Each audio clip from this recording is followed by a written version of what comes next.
I'm standing outside Thompson Bowling Arena, where 700 miles from here, the Volunteers are still dancing. They'll be facing off against the Florida Atlantic Owls in Madison Square Garden, where a win would send the Volunteers to their second Elite Eight in program history. The Tennessee Volunteers started SEC play over the weekend, where they faced off against the Missouri Tigers in a 3-game road series. Volunteers dropped all 3 games, but they'll be looking to bounce back as they host the Western Carolina Catamounts on Tuesday and the Texas A&M Aggies over the weekend.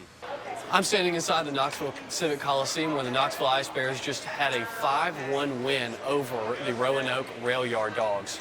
But a hockey puck wasn't the only thing that made its way onto the ice tonight.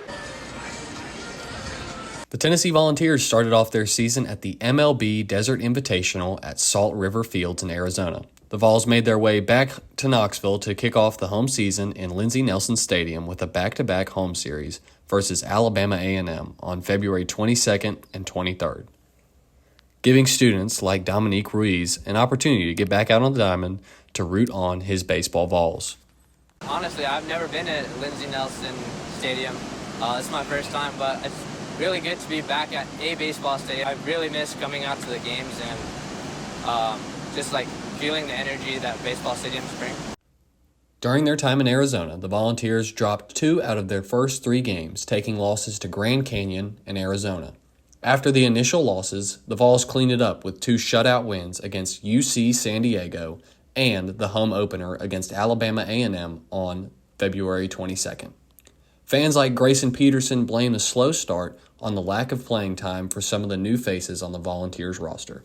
The loss of not being able to play Maui and just other players, and also just being a new team, not really meshing completely yet. I think we have a lot to prove still. I think we have a lot of teamwork to build on. I think that's been seen the last 2 games. The Volunteers swept the Alabama A&M Bulldogs with wins of 10-0 and 23-1. Tennessee will stay at home as it will host the Dayton Flyers for a 3-game home series. For WGK, this is Jackson Cannell. During Friday night's game, the Knoxville Ice Bears brought back Cupid's Undie Toss night. Fans were encouraged to bring sealed packages of undergarments that they could throw onto the rink after the Ice Bears scored their first goal. From there, the Ice Bears organization would give them to communities in need, invoking a reaction from some fans. To be honest with you, I'm just happy that they're willing to reach out to the community the way that they do, and it just makes a heart melt when they do stuff like that. The Ice Bears, along with goalie Christian Stead, were not donating anything to the opposing team, as Christian only let 1 goal slip by while saving 33 others.